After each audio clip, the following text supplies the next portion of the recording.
Hello, everyone. Thank you for joining us today for the FAA and Industry SafeAirCharter Symposium. I'm Tim Allen, your MC. I'm an Operations Safety Inspector with SEIT, the Special Emphasis Investigation Team in Fort Worth, Texas. Before we start, I'd like to provide you with a few housekeeping rules. First off, we're not here to solicit consensus advice or recommendations from anyone, or to assign any tasks to the group, but we're really interested in taking your questions. To do that, we'll be posting the Google form link on the live stream. Feel free to submit a question there at any time. Throughout the webinar, we'll select some questions you have submitted via the Google form, which I will discuss with our panel. Our FAA team is monitoring the live stream, so if you have problems at any time during the meeting, give us a shout and we'll assist you.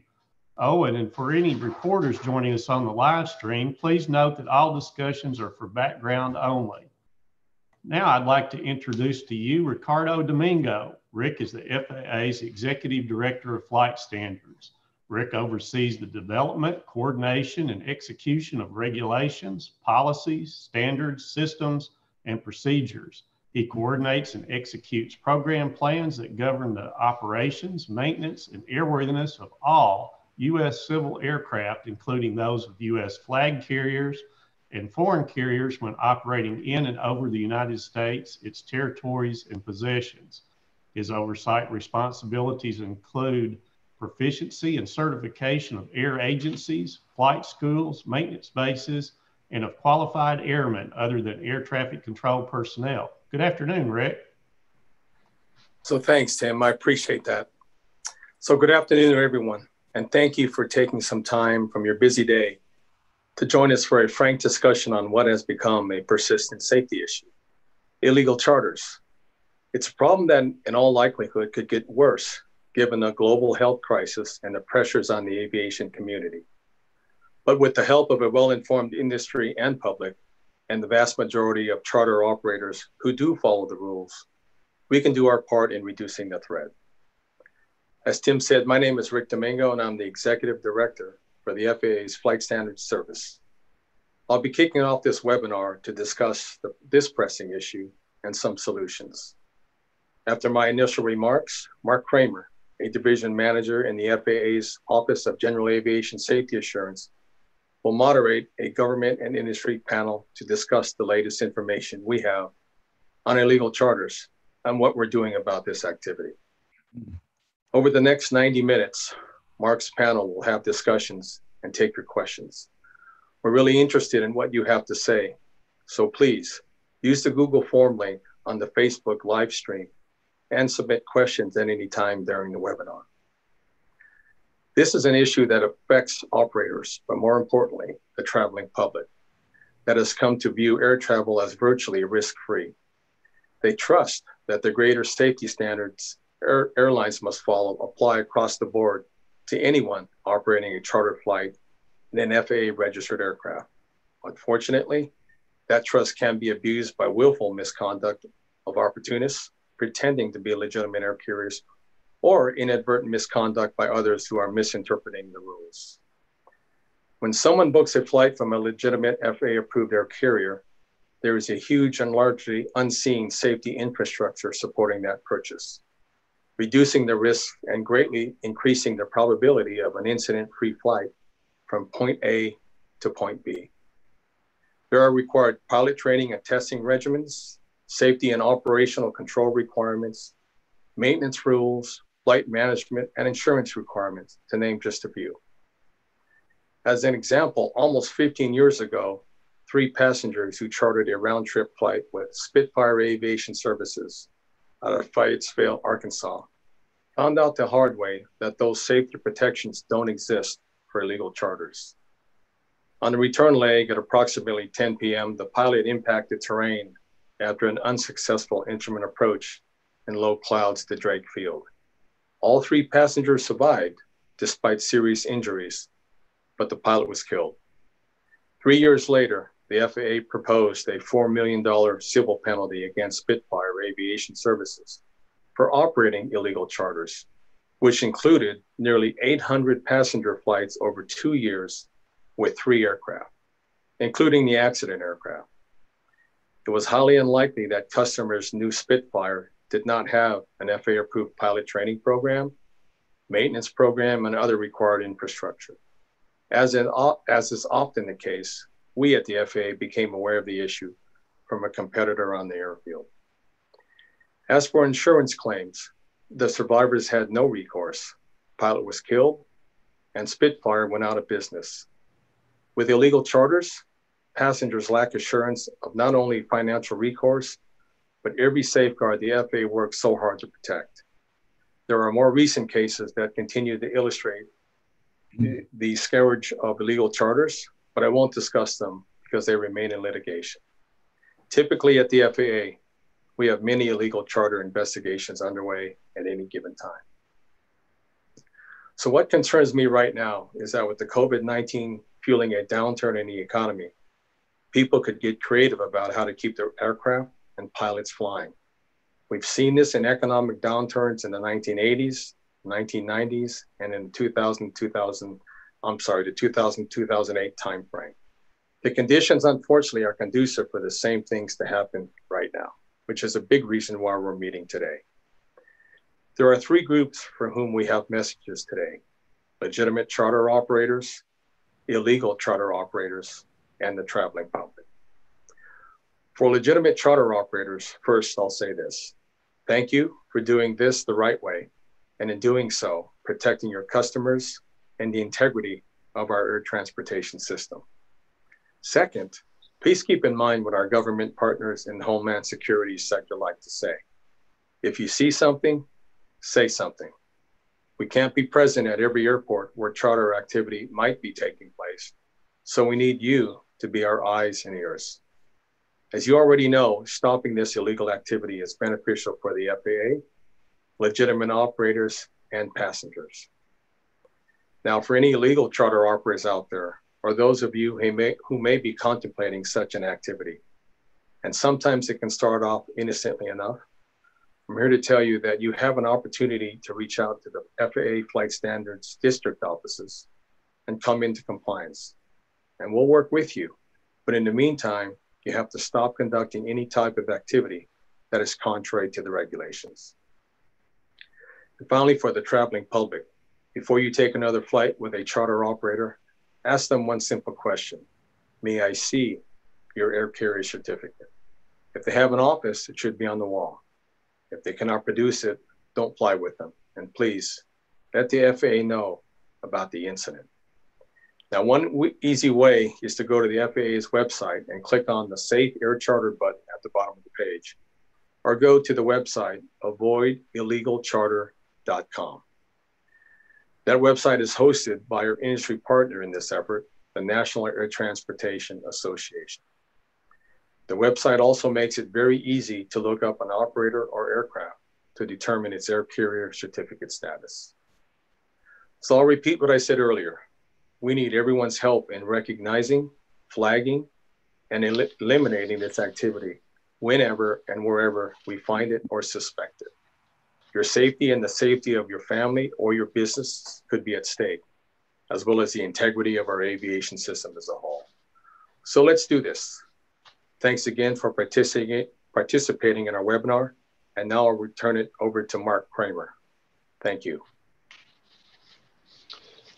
Thank you, Rick. Hello, everyone, and thank you for joining us today for the FAA and Industry Safe Air Charter Symposium. As a reminder, we're not here to solicit consensus advice or recommendations from anyone, or to assign any tasks to the group, but we are interested in taking your questions.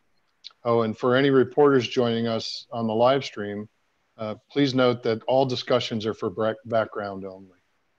Today's meeting is all about the impacts of air charter industry and what we can do to help each other ensure safety. Now, I'd like to introduce our panel members. Representing the FAA is Don Riley, Operations Inspector, Flight Standards Special Emphasis Investigation Team.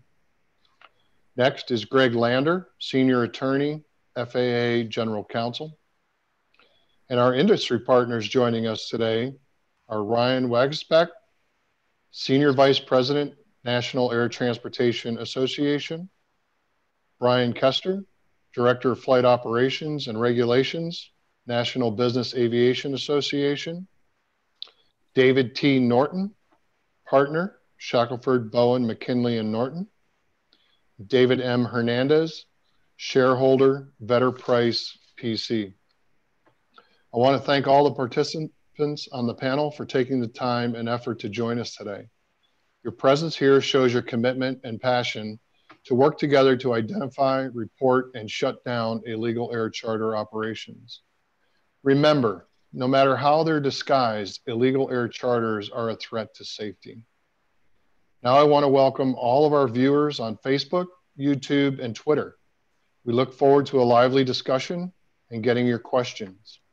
Any questions that can't be answered here or we run out of time, we will post the follow-up information on the FAA's SafeAirCharter website. So for that, I'll turn it back over to Tim. Tim? Thank you, Mark. Let's take a look at our agenda. Key concepts we'll be discussing: illegal operations and operational control. It's important to understand these terms. Then we'll learn industry and FAA perspectives on how we got here and why. We'll be presenting an FAA and industry perspective. We'll get into the nuts and bolts, basic regulatory concepts and requirements that you should know. It's important to know which operational rules apply, Part 91 or Part 135. Then it's on to appropriate versus inappropriate reimbursements and holding out, and exactly what constitutes an illegal charter. Next, let's find out what's being done to address illegal charters. Then we'll wrap up with giving you resources and where to get more information. We'll provide you with some tools for reporting illegal charters. Next slide. What do we mean by illegal operations?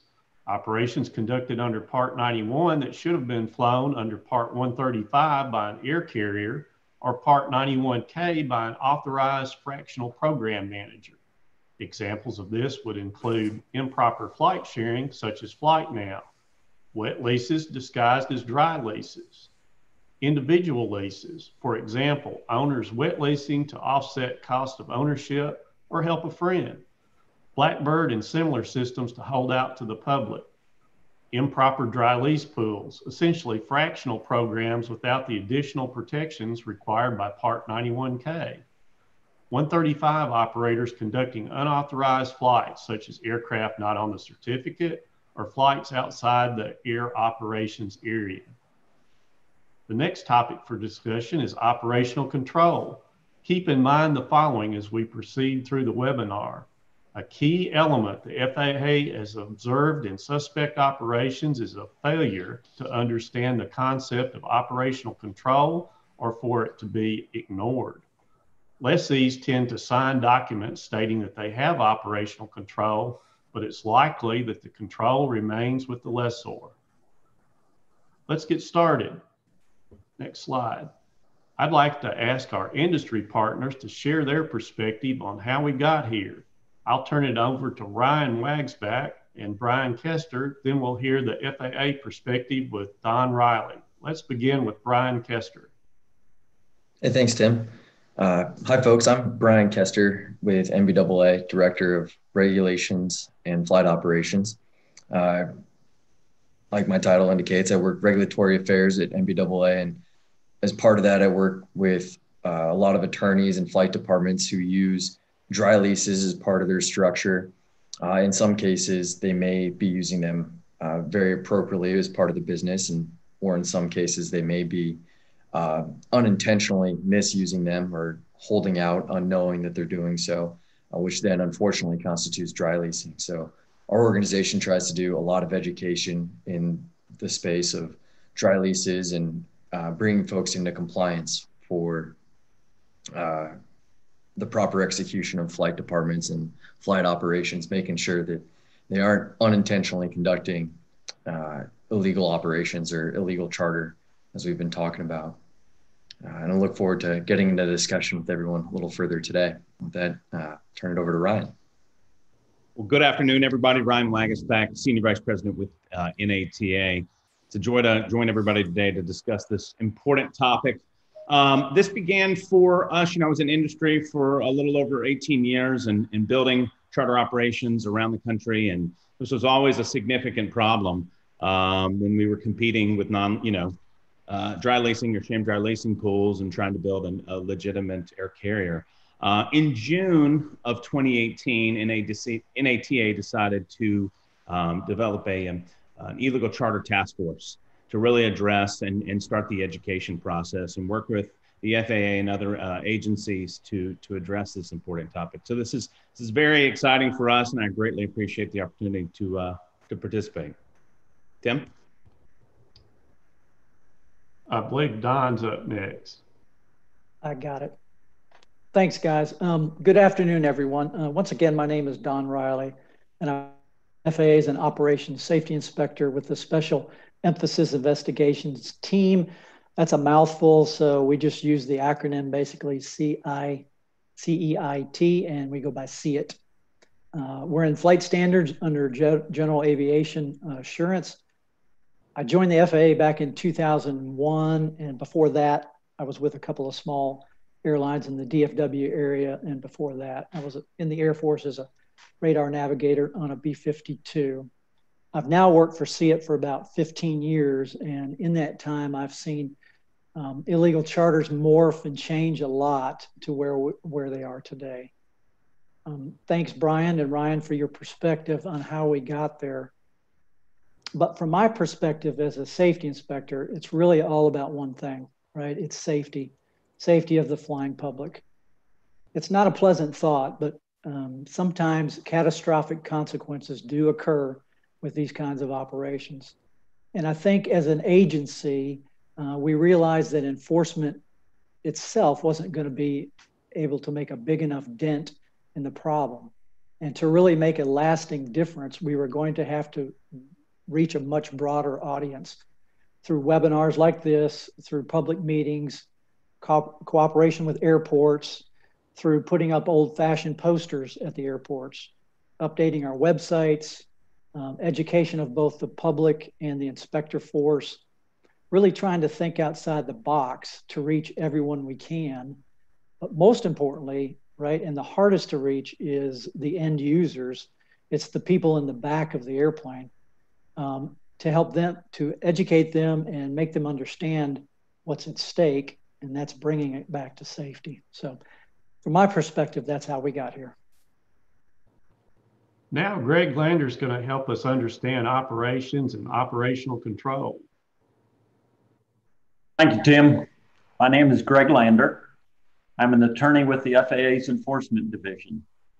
I echo Rick's comments and hope that today's presentation encourages legitimate charter operators to keep doing what they are doing, that it encourages illegal charter operators to cease what they are doing, and encourages the traveling public to recognize the differences and choose accordingly. Looking at slide 9, as defined in 14 CFR 1.1, operate means to use or cause to use. Operational control with respect to a flight means the exercise of authority over initiating, conducting, or terminating a flight. The term operational control is derived from the definition of direct air carrier, meaning the person who provides or offers to provide air transportation, and who has control over the operational functions performed in providing that air transportation. The key words in this definition are exercise of authority. Those words and the entire definition mean that the person having operational control must be responsible for, and in fact, exercise the operational expertise required to operate an aircraft. However, the determination of operational control is based on a number of factors. If we look at slide 10, please. Operational control involves 3 basic areas: aircrew, aircraft, and flight management. Advisory Circular 9137B provides a detailed explanation of operation control as well as evidentiary factors to determine who actually has it. Those include who provided the plane, who provided the pilot, along with the other factors that are on the slide. Determinations of operational control are fact-specific, and they are made on a case-by-case basis and are determined based upon an analysis of all the facts related to each operation. Long-standing interpretations of the Federal Aviation Regulations have articulated the single source rule, providing that where one party either directly or indirectly provides both an aircraft and crew to a person seeking air transportation, that provider has operational control of the flight. This issue arises most commonly where leases are involved. I believe that David Hernandez will now address leases. David? Thank you, Greg. David Hernandez. I'm actually a shareholder in the law firm Vedder Price in Washington, D.C., and I specialize in business aviation and regulatory matters. I actually used to work at the FAA way back when, before I was in private practice. I'm also the vice chair of the NBA tax committee and our seminars working group. And so I'm actively involved in this as well as other NATA and NBA matters. And I think it's great that the FAA is discussing this issue, because I see it quite a bit.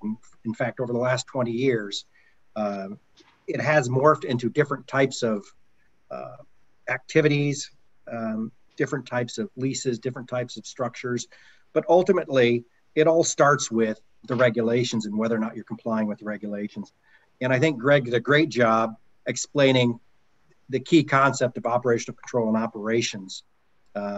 So what I'm going to touch upon as the slide notes there is the difference between a wet lease and a dry lease. And you see this concept being quite confusing to most folks that are honestly just trying to figure out what they're doing.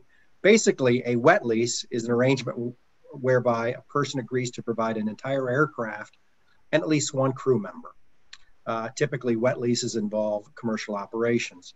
A dry lease, although it's not defined, we typically say it's basically providing the aircraft and nothing more. Sometimes you can get various support services involved with that. For example, owners may like to, or I should say the aircraft owners may like to keep the insurance in place.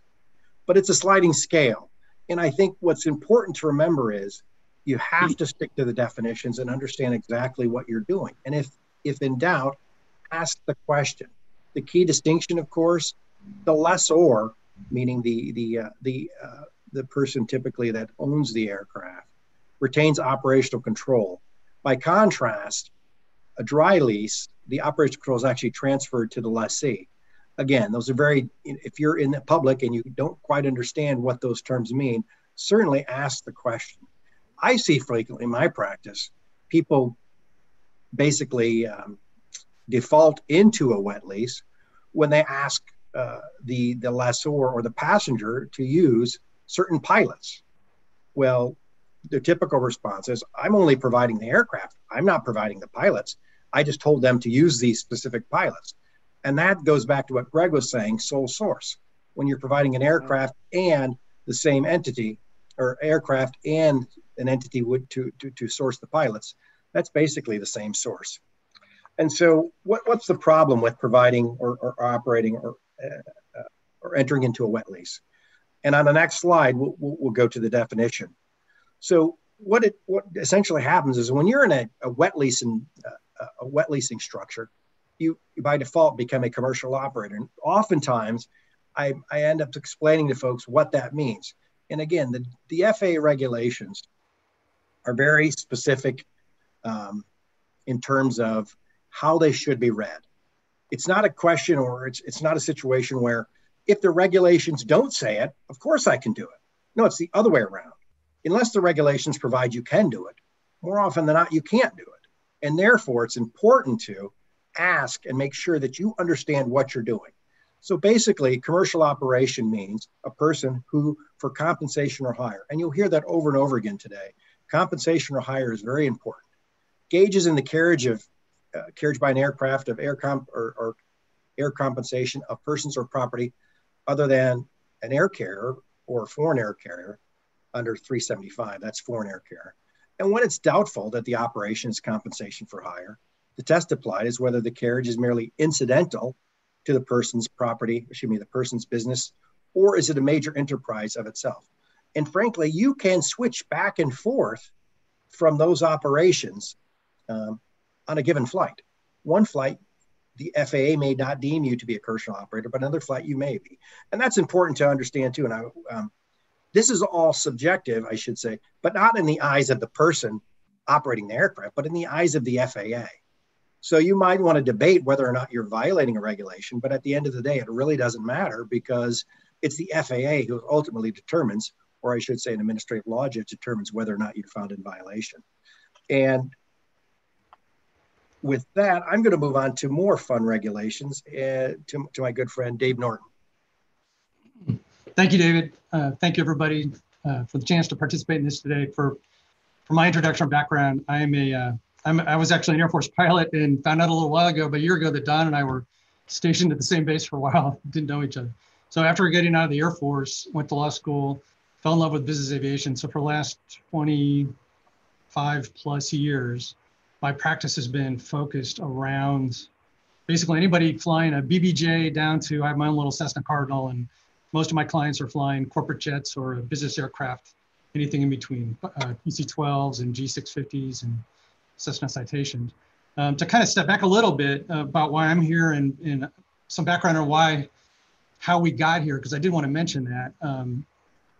I see it from two different angles. And I tell people a lot of times I can be the kind of the safe confessor, because I can see things that our clients are doing and they can come and talk to me about it and I can straighten them out. And I don't have to call my friend Greg and say, hey, Greg, these guys aren't doing this right. Or if you go to talk to Greg, it's easier for me sometimes to fix things, but we can have really good dialogue with FAA.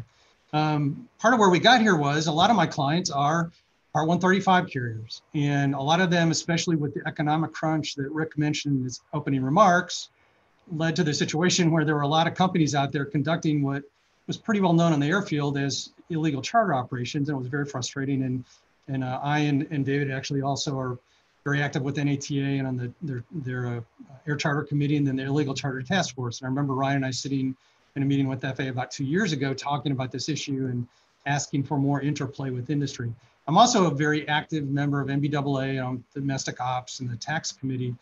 And while I have some clients that are appropriate Part 135 air carriers, and I want to make sure that they're protected and doing things correctly, I also have a lot of truly bona fide, legitimate business operators who aren't doing anything illegally.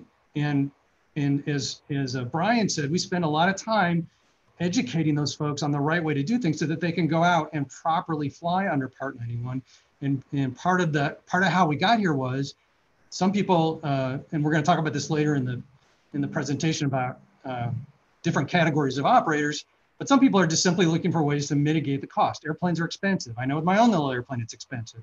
So it's that, a lot of times it's that cost driving, or it's just the ability, being able to fly where you want to fly, when you want to fly on your own schedule is an enormously attractive thing, and it's very good for business and personal use. So those have all led to this. So that's where I'm coming from as far as my background and how I plug into this presentation. So Greg kind of started the nuts and bolts with defining operational control and to operate in that concept, and David picked it up with the concepts of commercial air carrier and what is a wet lease or a dry lease.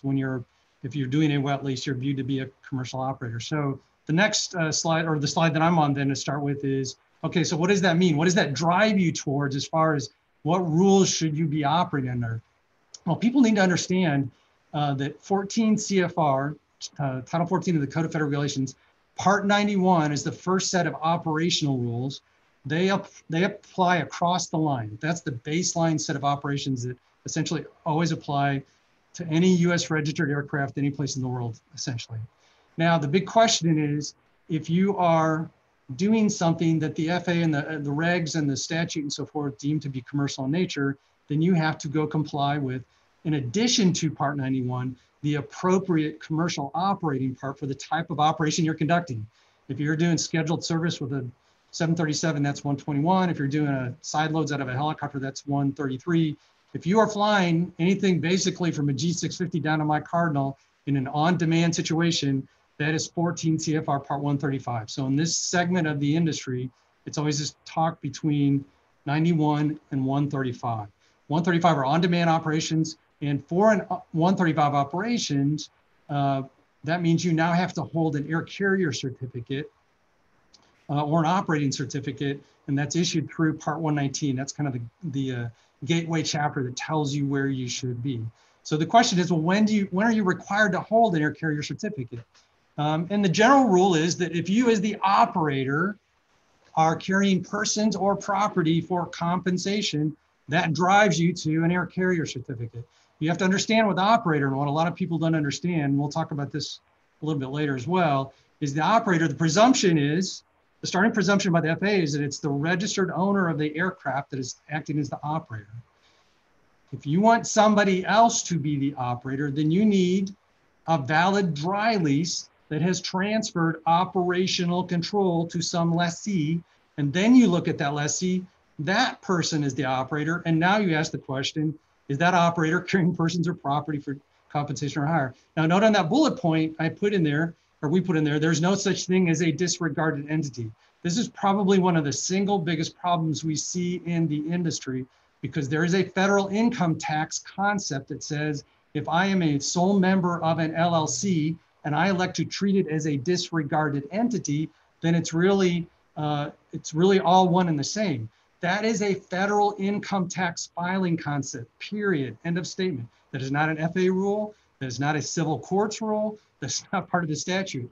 If Mr. A creates My Airplane LLC and My Airplane LLC buys an airplane, Mr. A does not own an airplane. Mr. A owns a company, the company owns the airplane, and if you don't do anything else and you put the airplane in that company and are treating it as operator, then you got to go to the next question. Is that operator carrying persons or property? A person is basically what it boils down to. If you look at all the rules and the chief counsel interpretation letters and so forth and guidances, a person is essentially any warm body other than a required crew member. Again, there's no such thing as a disregarded entity. If Miss A creates My Airplane LLC, Miss Airplane has that company buy the airplane, and then if she's not a pilot, she gets in the back of the airplane, and that company is flying her around. I now have an operator carrying a person. I've met the first two elements of the test. Finally, the question is compensation or hire. Most people, when they're thinking 135, they're thinking of the or hire, right? I'm holding out to the public, and that's true. If you're holding out to the public, and Greg's going to talk about this later, you are clearly a commercial operator. But what they don't see is it's not compensation and hire, it's compensation or hire. Years of FAA rulemaking and guidance and so forth has made it very clear that if you're flowing any kind of money across any kind of boundaries in exchange or to help cover the cost of a flight, compensation is occurring. So if I have Miss A creates My Airplane LLC buys an airplane, she makes capital contributions to that company so it can fly her around. I have an operator carrying a person for compensation. What I have just described is called a flight department company. That's probably, Greg, I'm guessing that's like the single most violated rule out there in the general aviation world over time. So now, but that extends even further. If you're an operator, if you clearly are a lessee and you are sharing gas costs, or you're splitting the fuel, you're doing other things where you're the operator and you're getting economic benefit to carry somebody around in the back of the airplane, even if it's just your friends and you're just splitting the cost, guess what? You are still a commercial operator, right? So I know I see Greg's laughing. I don't know if you want to add anything to that or not. You're absolutely right, David. And these are those decision moments where people have the opportunity to stop before they do something and ask a question, either the local FSDO, someone like you, whoever, before they make that mistake. So please always find the answer out first. Don't act first. Thank you. So very cool. So if we can go to the next slide to kind of carry forward with this, so what are the different, why does this matter? Why is the FAA very appropriately excised about this? Well, there's some fundamental operational differences, and Rick alluded to this again in the introductory portion of this presentation. For Part 91, what it really boils down to is you got to have an airworthy airplane, you got to have the properly qualified crew, and you got to comply with the rules of the road. If ATC tells you to fly at 5,000 feet, then fly at 5,000 feet, right? There's no such thing as a Part 91 certificate. I hear people talk about that all the time. It doesn't exist. If you have an airworthy airplane with the right crew and you're complying with the rules of the road, that's all you have to comply with Part 91. If you want to fall into Part 135, or you accidentally fall into 135 and don't realize it, the very first thing you got to do is go get that air carrier certificate that we mentioned in an earlier slide. So first you got to get a license to do this. Now you're going to have to comply with additional maintenance. You're going to have to comply with additional crew training, additional operational requirements. How long of a runway do you need? Do you need weather reporting? And all of that is while you are interfacing with your friendly neighborhood FAA safety inspectors. You have a team who is appointed to look over your shoulder and make sure you're doing that right. I tell people all the time, I got my little Cardinal, I've had it for 20 years. I've talked to somebody about the FAA, from the FAA about my airplane exactly once. I got ramp checked once, he was very nice. He made sure that my airplane had the avionics on board and I had my required paperwork. It lasted 5 minutes. He didn't ask me how I owned the airplane. He didn't ask me how I was operating it.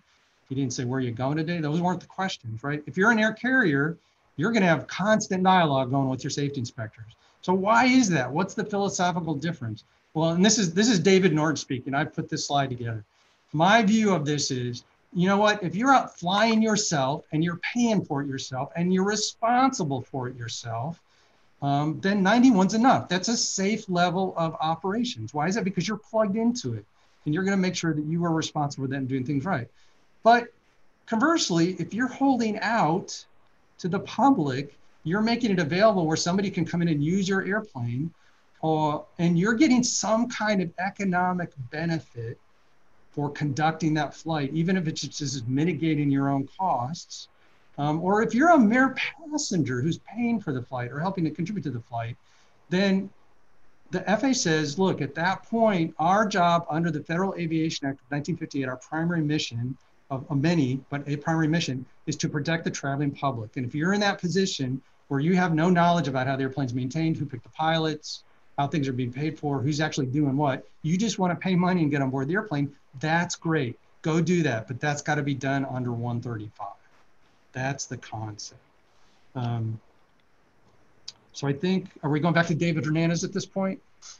Yes, David is going to tell us about appropriate reimbursement. Okay, so thank you, Dave Norton and Tim. So this I think I spend most of my time dealing with these specific issues, and it's the issue of what's a true dry lease, if you will, and the exceptions. So Dave Norton mentioned the distinction between 91 and 135. Well, there's actually, well, first I'll go with the true dry lease. A true dry lease, if you will, is basically, as I said previously, a lease in which you just lease the aircraft and the lessee then gets pilots from a third party. The problem arises when the lessee is steered to specific entities to operate the aircraft. And then you're referred to as working in concert or one-stop shopping for the aircraft. As a passenger or a member of the public, if you're ever asked to sign a dry lease and you think it's a charter operation, I would get suspicious about that. So there's nothing wrong with true dry leasing when it's just the aircraft, but most people generally don't enter into just dry leases unless you're sophisticated enough to know, where am I going to get the pilots and how are those pilots qualified? And that was the issue I think discussed earlier or mentioned earlier in this operation that's now shut down called Blackbird, where they had more of a pooling organization, which basically was wet leases in disguise. Now, moving on to 91 operations that are appropriate, 91-321, that deals with carriages of candidates in federal elections, guess where we're at now, and 91-501. And so 91-501 is a very widely used section in the FAA regulations that deals with many exceptions how to use or how to appropriately use compensation in the furtherance of legitimate business operations. And in fact, a lot of clients do that. It's a great method to circumvent the need to have an air carrier certificate. And for most people, it makes a lot of sense.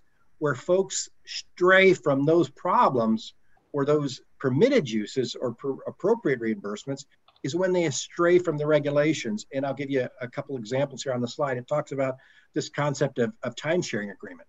Time-sharing agreement is widely used. Many companies use it for their executives. However, it's very specific as to what you can charge. And some people just generally refer to twice the fuel. However, 2 years ago, there was a company in Michigan who used more than just twice the fuel and included MSPs or maintenance service programs, as well as other expenses. Well, once you shy away or once you deviate from the actual regulations, you're no longer covered by those regulations. And therefore, you then go into a whole separate category or commercial operation, which then requires you to have a Part 135 certificate. And that's why the company was called Hinman. Hinman got in trouble and was fined $3.3 million. The case essentially settled. Joint ownership and joint registration of aircraft. There are many ways to legitimately do appropriate reimbursements, but you have to follow the regulations and read exactly what they mean. And then when in doubt, ask somebody who's versed on that. And I'll mention too, holding out. Holding out just doesn't mean advertising on the internet. You don't have to be a web page. You don't have to put up flyers or anything. Holding out can mean a select group of the public, whether it's certain people or certain organizations. So you don't have to be widely known as to be holding out, but just basically not turning away most people. That's problematic.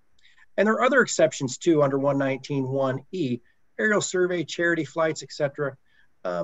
Read those exceptions because there's, when you're operating aircraft, it's very heavily regulated. Ask yourself, are there problems with what I'm doing potentially? When in doubt, ask. And one other thing that David mentioned that I just want to touch upon, the question of compensation. Compensation is pretty broad. It can also include goodwill. I've had a client say, well, look, I'm not doing any compensation. I'm just giving, $20,000 to the guy's charity in exchange for the flight. Well, that's compensation. Although giving it to charity is a great thing, it still counts as compensation. So what's key to remember here is there's a lot you can do within the regulations that are appropriate, but there's also a lot you can do that are inappropriate. And you always should ask or at least research before you do something that you think may be at least questionable. I'm sorry. Yo, that's it for me. Go ahead. Yeah, I was gonna say, David, if I can jump on this, because oh wait, can you go back one slide quick? Sorry. Thank you. So I did want to parse this just a little bit deeper. So we're not saying, again, and Greg and I have had many conversations about this. This slide is appropriate reimbursements. A lot of people hear, well, if there's compensation going on, i.e. if there's a rental, then it's automatically illegal. It's like, no, wait, no. Compensation, if the operator is receiving compensation, that's when compensation is bad. If a lessor has done a true dry lease and transferred operational control to a lessee, that lessor can get all kinds of compensation. That's called a rental payment. When Bank of America Leasing owns an airplane and leases it to an operator, it's getting a lot of compensation. Let me tell you, that's totally appropriate. That's a dry lease.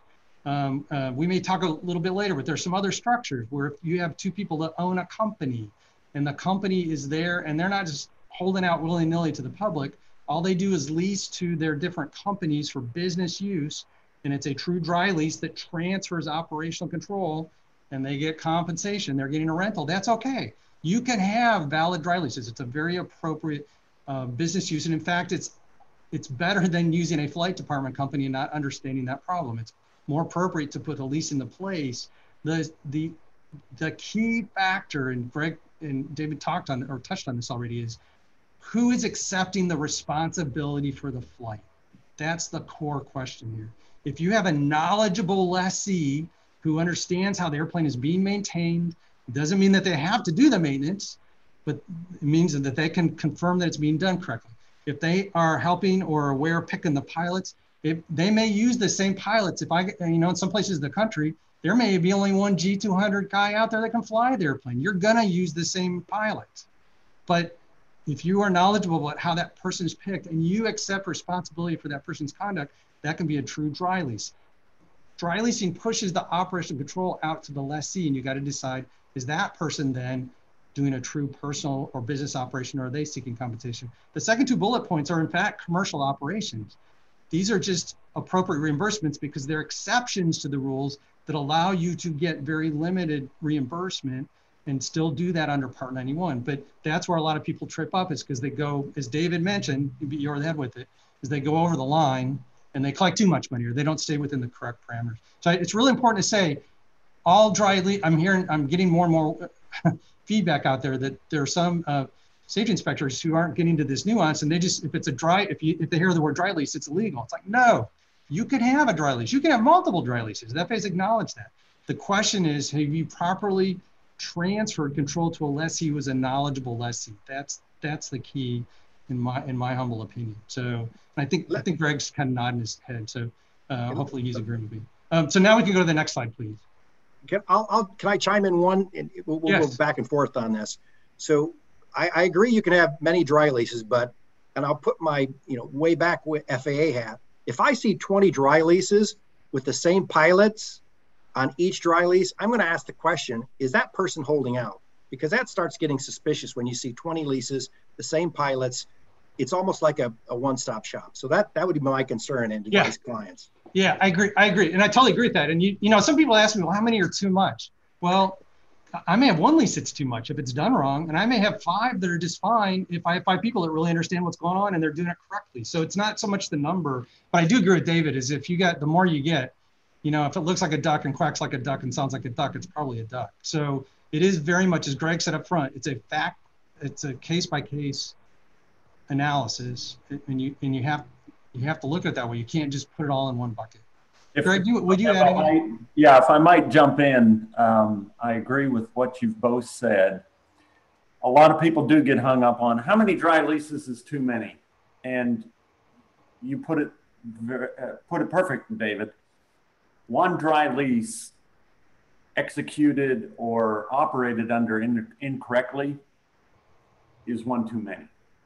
Be fine if everybody does exactly what a properly written dry lease says. But unfortunately, what happens is, case in point, company owns an airplane, they have a pilot,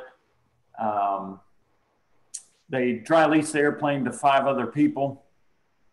Who do those 5 people call to be their pilot? Well, they don't have to, because that pilot's calling them saying, hey, I'll fly for you.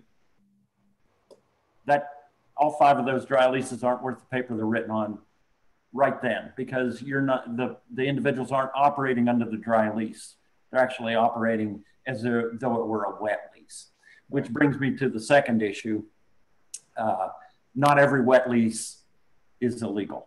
We need to be sensitive to, if we hear dry lease, it doesn't necessarily mean it is legal, but at the same time, when we hear the term wet lease, it doesn't mean that it is illegal per se. There are thousands of different examples of where wet leases are perfectly legal, perfectly legitimate, and they are in operation at all times. So nobody jump to conclusions. Look at the facts, look at the circumstances, and if you're unsure, reach out to an attorney or the local FSDO and clarify it before you take action. So that's the perfect sham, or the perfect segue. Thank you to my next slide on the sham dry lease. That was good. So when you mentioned this, and David kind of mentioned this too. So the slide before this was appropriate reimbursements, true dry leasing, a proper executed dry lease or a timeshare agreement. Those are examples of when you can have compensation and still fly under Part 91. This slide is about, well, what are the inappropriate reimbursements that cause you to go to 135? The first one's sham dry leasing, which is just exactly what Greg was alluding to. That's where it kind of looks like a dry lease.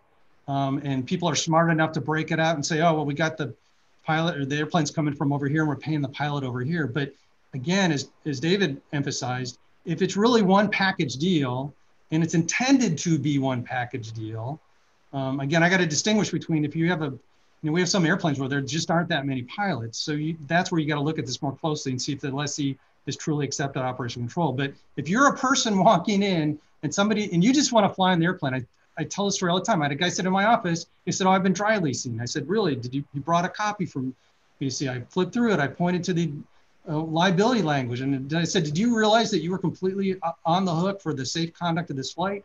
And he got pale. He's like, no. I said, why did you sign this? Because they said all I needed to do was sign these 2 pieces of paper and I'd just pay this money and it's a lot cheaper than the charter company down the street and I could go fly. I'm like, okay, well, that was an illegal charter operation, right? So those are sham dry leases. When you, in some form or fashion, are getting it as a package deal.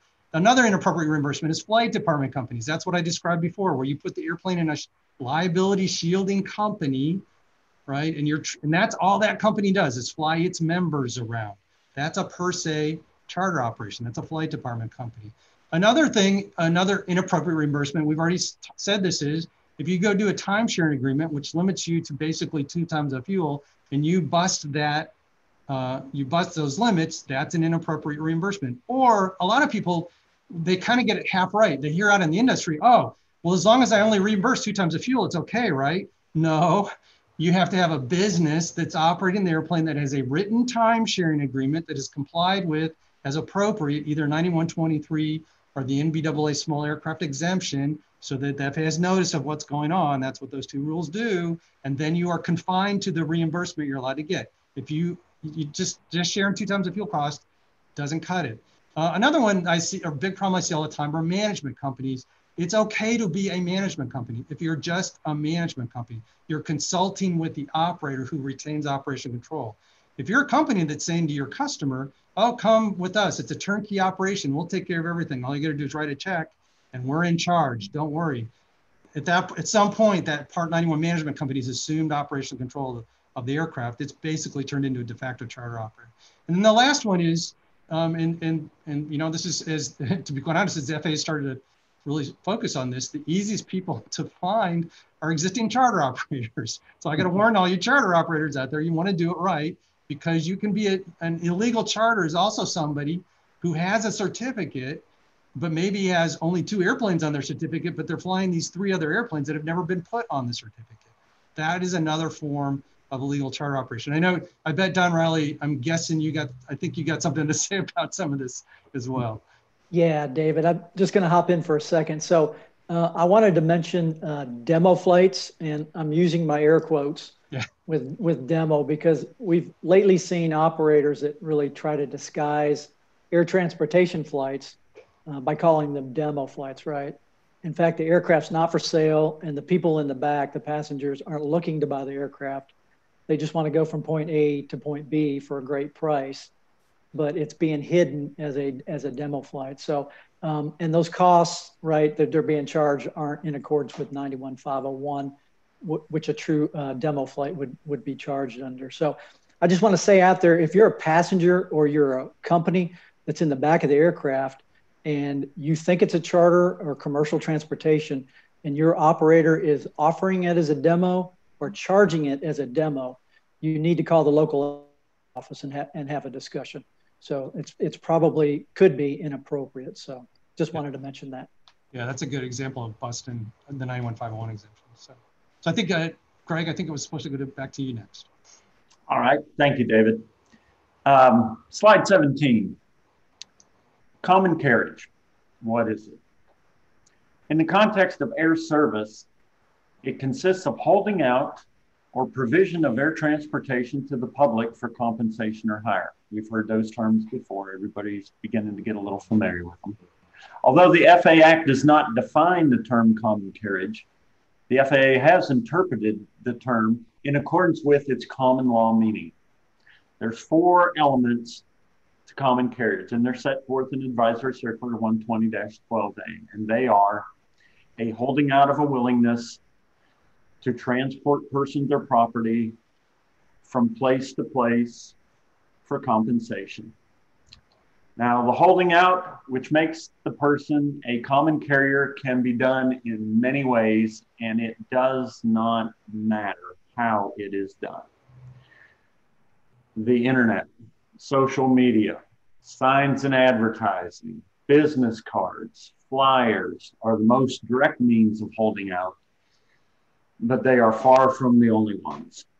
A holding out may be accomplished through the actions of agents, agencies, or salespersons, Don, who may themselves procure passenger traffic from the general public and collect them into groups to be carried by an operator.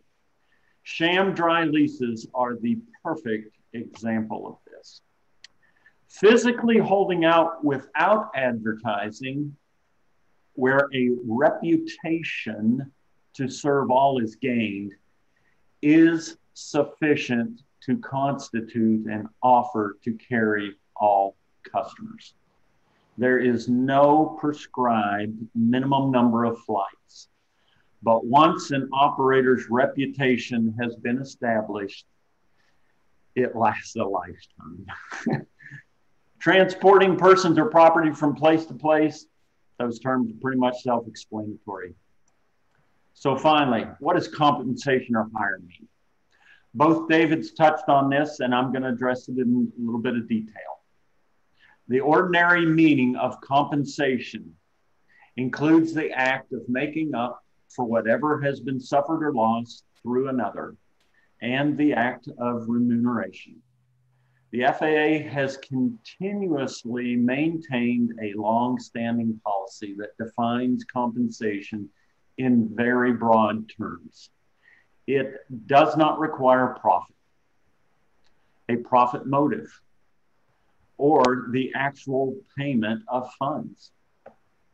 Instead, compensation under the FAA's view is the receipt of anything of value, including goodwill, reimbursement of expenses, accumulation of flight time, or even the expectation of future economic benefits or some other quid pro quo may be considered compensation. The issue is not whether the pilot earned a profit from the flight or whether the operator earned a profit from the flight, but whether he or she charged the passengers for providing transportation they had requested for their own purpose. By way of example, these come right from court cases. There can be compensation where payments cover only costs and no actual profit is shown, or even if the money was later returned. Even the mere expectation of payment is enough to constitute compensation. Even if the pilot decided not to bill for the flight, or where the passenger only paid for the purported aircraft rental, and the pilot provided his or her services at no charge, there can be compensation. Where the pilot sent a bill for the aircraft and his or her services, and then later tells the customer, no charge, that may still constitute compensation. Oftentimes, individuals or companies may hold out through purported dry lease agreements where, despite the words in the lease, the pilot and the lessor are acting in concert to transport persons or property from place to place for compensation. Likewise, two common examples we've dealt with recently, I don't know how many cases. Individuals going on websites. I don't want to name the particular websites, but name any website that you see advertised or see a CEO of on the news. And they go on these websites and they advertise adventures or vacation packages or sightseeing tours. And these people do not have LOAs or any of the requirements to be able to do this stuff legally. And least of all, they don't have a 135 certificate. but nevertheless, they advertise these services on social media. And the pilot offers to fly the unsuspecting customer to these places back and forth for a fee. That meets the four-part test. It can be something as innocent sounding as the local flight instructor out on the range. And as he or she is walking to the FBO or the flight school, someone, group of 3 people, approach the flight instructor and say, can you fly us from here to there, wait for us for 5 hours, and then fly us back? We'll give you $2,000. Well, the flight instructor has a decision to make. Am I providing flight instruction, which is allowed under 119.1E1, or am I going to be providing transportation for compensation or hire, which is not? That's the point they have to make the decision. It's like V1 in a transport category aircraft on takeoff. If you, prior to V1, the decision is abort. After V1, the decision is fly. This is that decision time. Am I going to do this or am I not? I strongly urge you not to do it. Please comply with the rules. Don't fall into this trap. So with that, Ryan, would you like to address the 3 types of illegal charter operators for everyone, please? Absolutely. Absolutely. So part of the task force, we coined the term the careless, the clueless, and the criminal. Of course, the careless are those who just have a misunderstanding of the regs and ought to know better, right? The clueless have no idea the regulations in place to operate an aircraft. And of course, the criminal have the intent to skirt the regs with no desire to adhere to those regulations in the market.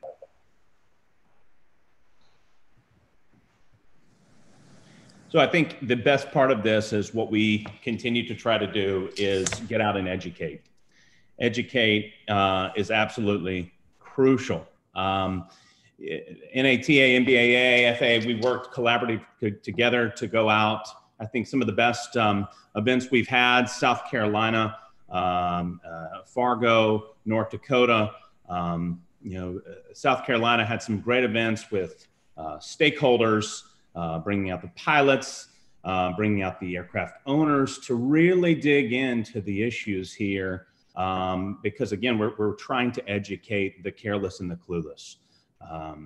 Brian, do you have anything to add on that? Yeah, thanks, Ryan. Yeah. Like yourselves, our emphasis is really on education.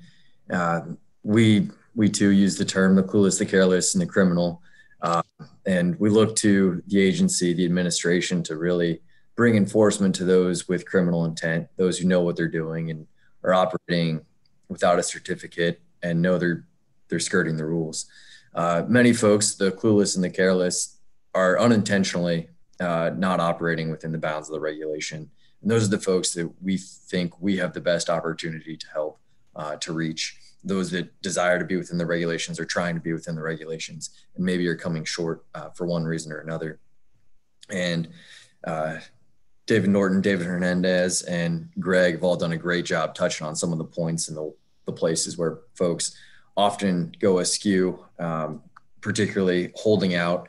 See a lot of folks who simply don't turn people away whenever they come for a dry lease of some sort, or they advertise dry leasing programs, which may not be appropriate. It certainly indicates that they are holding out in some way. You guys touched on the number of dry leases and how that plays into things. From the business aviation side of things, we see ambitious, successful entrepreneurs on a regular basis who may have more than one company and have access to an aircraft, and they're able to use that aircraft for the different companies within the bounds of the regulations if they set things up correctly. However, if they don't set things up correctly, they may be unintentionally operating an illegal charter amongst the companies that are run by this successful entrepreneur. And so that's something that we try to help avoid, try to help educate. One of the pitfalls we see there is using a dry lease template. I see folks go out on the internet, find a dry lease and try to make it fit for their operation. David Norton spoke to some of the nuances of the rules. The IRS has their rules, the FAA has their rules, each state has their rules. And so that kind of addresses the importance of speaking with an experienced, educated aviation attorney who can really help set things up correctly and make sure that they are staying within the bounds of the regulation. The other thing we see is maybe an unsuccessful transfer of operational control. Folks really are trying to transfer that operational control, but while there may be a pre-existing relationship or a long-term dry lease that's a one-off sort of thing, the owner isn't fully utilizing the aircraft and they're looking for someone else who can utilize the aircraft part-time. They may be looking for ways to dry lease it out. But when they set it up themselves, they don't fully transfer operational control for the lessee. And so how can they ensure that transfer is occurring is something that we try to help with. And we've got a number of resources to help with this, not just for the operators, but also for the end user. Want to make sure that they're aware. We have an air charter consumer guide that goes through a list of questions that you should be asking before you go and pay for a chartered airplane. A great supplement to the resource that NATA has set up. What is it? avoidillegalcharter.com. What was the website there, Ryan? That's right. Yeah. avoidillegalcharter.com. And then for the operators, we have several resources. Typically, we have a few live events each year. Unfortunately, this year, we won't be able to hold our tax, regulatory, and risk management conference, which spends 2 days really digging into a lot of this stuff in depth. We've got an operating and leasing guide, which walks through not just dry leases, the importance of following the truth in leasing requirements, but it also walks through some of timesharing agreements and other of those exceptions under 91501 that you guys have already addressed, and how those can be conducted legally and the steps that you'll need to follow when you're carrying those out. The last one I want to mention is best practices on dry leasing. We spent a lot of time today talking about dry leases. It seems to be one of the easy ways for folks to go awry. Mr. Norton and several other folks on NBA's Regulatory Issues Advisory Group are working to develop a best practices in dry leasing guide. As Greg mentioned initially today, that this stuff is really fact and circumstances specific. This is a guide, it's best practices. It's not a step-by-step how-to for every single situation out there. But hopefully it'll point folks in the right direction. And that's how we're trying to help, trying to educate those folks who are trying to do it right. And Don, I know the FAA is doing quite a bit to help folks or in this space legally as well, right? Right. Yeah. Thanks, Brian. So from our side, just want to speak a little bit about the clueless and the careless, from our perspective. We, of course, run across operators that really don't understand or don't know what they're doing is wrong. And as safety inspectors, we routinely have multiple interactions, both formal and informal, with operators while we're out in the field working. And we're starting to pay closer attention to these informal actions, when we're talking to people, and learning to ask more in-depth questions, certain operations as we run across them. Rather educate and bring people into compliance that A, want to do it right, and B, are willing to work with us. We just don't want to hammer people. And I know everyone has heard the joke, hi, I'm with the FAA, I'm here to help. Well, it's really not a joke. We do want to help. And when appropriate, we're going to use compliance action to bring people into compliance. And we're always encouraging getting properly certified. It's just better for everybody. Internally, last few months, we've been working together to further educate the inspector workforce and field office managers on illegal charters, what they look like, how to approach dealing with them, how to investigate them if needed, and in general, just how to ask the right questions and identify if there's really a problem or not. And I can tell you that's going to be an ongoing, continual process moving forward in developing educational tools, courses, and techniques for the inspectors. And along with everyone that's talked before, we want to continue to be able to meet the public, right? Before COVID, we had public meetings in South Carolina and North Dakota, and with others planned before COVID hit. So once we get this behind us, we're going to continue to reach out to the public virtually, just like today, but hopefully in person, with in-person meetings and at different events around the country, for sure. So with that, I'm going to pass it to Greg to talk about some of the options that the FAA does have if it comes to administrative or legal actions. Thank you, Don. As the slide said, criminal illegal charter operators. Now, we don't, the FAA doesn't pursue criminal actions individually against folks. What we're doing is using this term as a term for those that just didn't do it accidentally. In this group, we may have administrative actions, legal enforcement actions, or referral for criminal prosecution. In accordance with the FAA's compliance program, if compliance action is not appropriate, then administrative action will be considered. That usually involves a warning letter in such cases. If neither of these is appropriate, the next step is legal enforcement action. This involves certificate actions, including revocation or suspension and or civil penalty action. There is no set sanction. The facts and circumstances of each case determines the sanction. No pilot wants to have his or her certificate suspended or revoked. Likewise, no company wants to receive a letter from the FAA stating that it has violated the regulations, and the FAA is willing to accept $3.65 million to settle the matter. Despite these potential sanctions, illegal charters persist.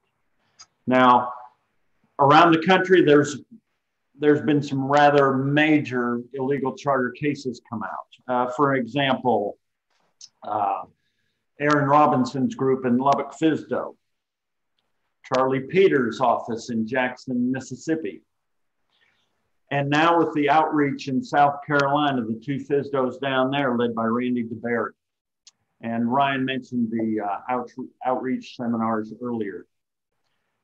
The problem still persists. And I would again ask anyone listening, please help us meet this need. With regard to criminal actions, the FAA will refer such cases to the appropriate entity for prosecution. For example, we, the FAA, revoked pilot certificate of an individual who repeatedly flew illegal charters carrying illegal aliens into the United States. But the FAA did not put him in jail. Federal law enforcement did that. Likewise, an illegal charter operator that had his pilot certificate revoked for flying illegal charters had it revoked. But at the same time, he was billing FEMA for flights conducted during hurricane relief efforts. And that was a no-no. So obviously, numerous other law enforcement agencies had an issue with those kind of operations. So yeah, there are actual criminal activities out there. We, the FAA, won't take them, but we will surely help whoever it is. So if anybody has any questions specific to these issues later, please submit them. And I'll be happy to address them, and I'm sure the rest of the panel will as well. So Tim, back to you. Thank you, everyone. Some of the audience is asking where this webinar is available. It'll be available on YouTube. And let's talk about some good resources and where people can go for more information. Advisory circulars, or ACs, we have 3. AC 120-12A, private carriage versus common carriage, covers the 4 pillars of common carriage. AC 9137B, truth in leasing, is very important information on leasing. 61-142, sharing expenses. This AC contains good information for pilots and includes multiple scenarios. Then we move to FAA Order 8900.1, the Flight Standards Information System. We have 2 selections there, Volume 3, Chapter 13, Lease and Interchange Agreements, and Volume 3, Chapter 25, Operational Control for Air Carriers. We also have resources to report suspected illegal charters. AvoidIllegalCharter.com is the NATA website. We also have a phone number, 888-SKYFlight1 or 888-759-3581. It's provided by the Air Charter Safety Foundation to report illegal charter. faa.gov/go/SafeCharter. This will give you some common red flags to avoid illegal charter, venues to report illegal charter, and links to FAA guidance. Also, a copy of the slides during this presentation will be available there. NBAA.org allows you to search illegal charter topics and a vast array of other information. FAA.gov/go/Part 135. This FAA website gives you the 5 phases of certification for Part 135 and links to the safety assurance system. At NTSB.gov, you can search for illegal charter topics and an aviation accident database. Something's not quite right, be on the lookout. Illegal charters put us all at risk. The FAA needs your help to identify, report, and shut down illegal charter operators, whether it's flight sharing, air sharing, time sharing, leasing pool or program. No matter how they're disguised, illegal charters are a threat to safety. Okay, folks, that concludes our panel discussion. We have a lot of questions coming into our Facebook, Twitter, and YouTube watchers. We have a question from Ken, who asked, what should people look out for when they charter an aircraft? Don, you want to take that one? Yeah, absolutely. That's a great question. And there's actually a lot you can do when you're taking a ride as a charter. So as Mr. Domingo said at the beginning in his opening remarks, really one of the simplest things you can do is ask for the copy of the operator's air carrier certificate. It should be a straightforward question, and that he should provide you with that with no problem. If they're reluctant or question why you need it, you need to watch out and be careful.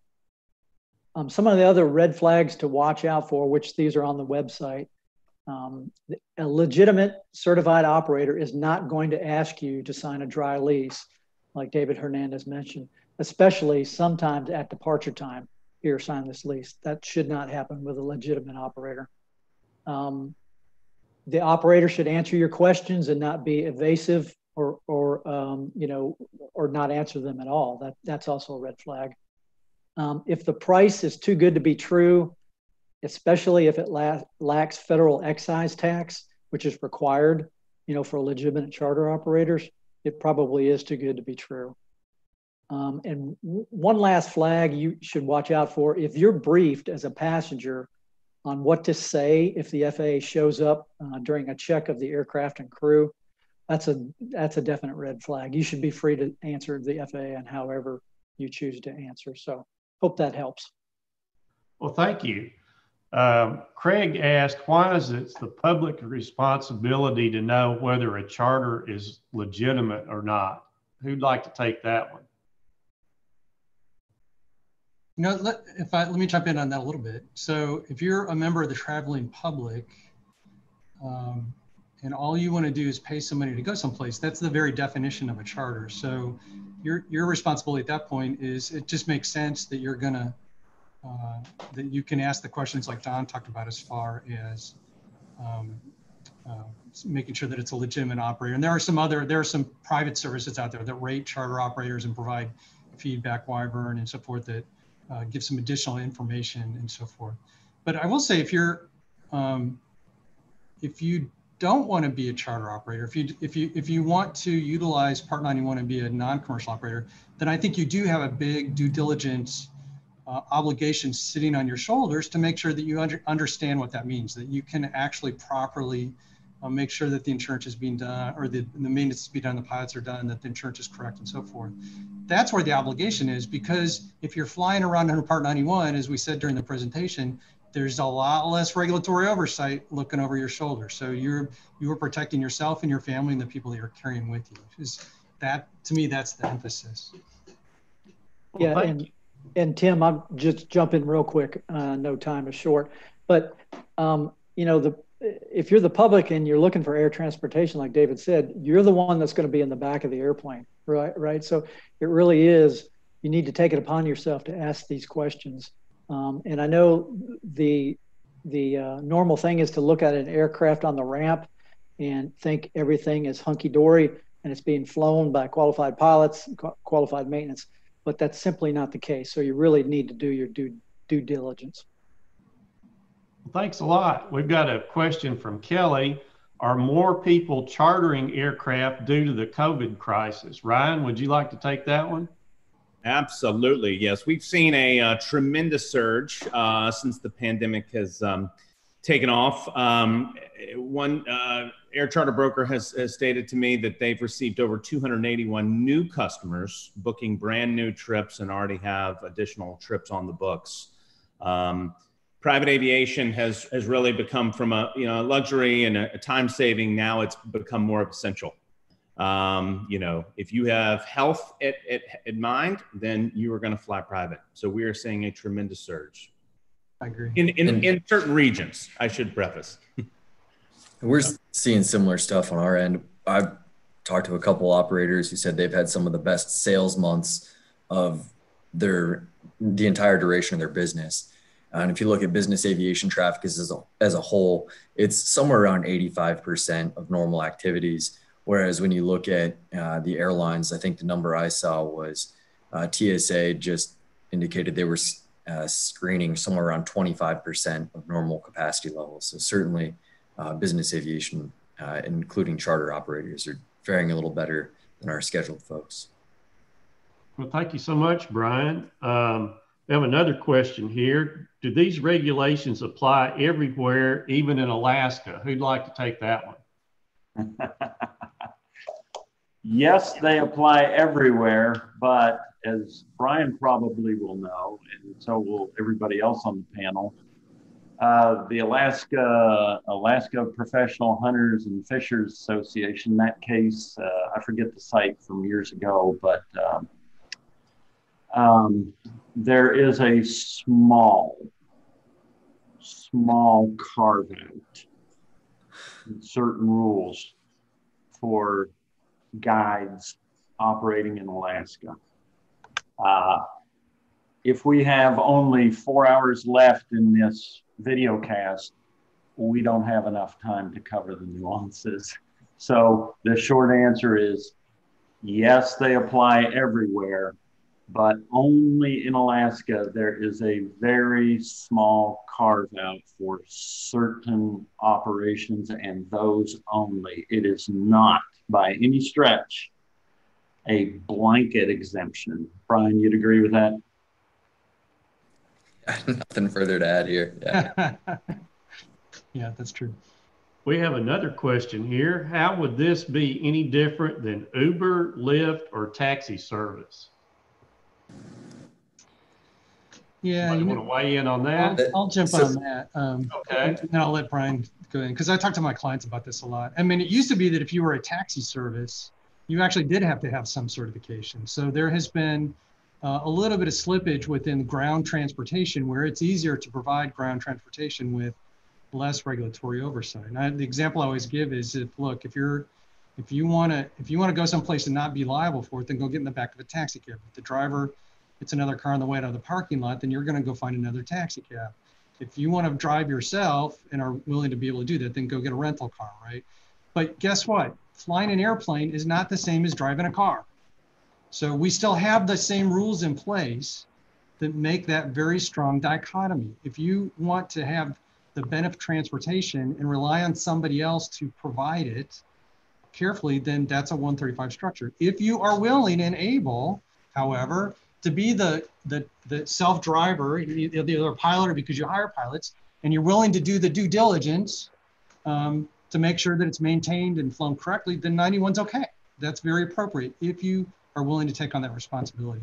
So I still think, you know, if my engine quits at 5,000 feet in my airplane, it's a different dynamic than if I need to pull over to the side of the road because something's not right with my car.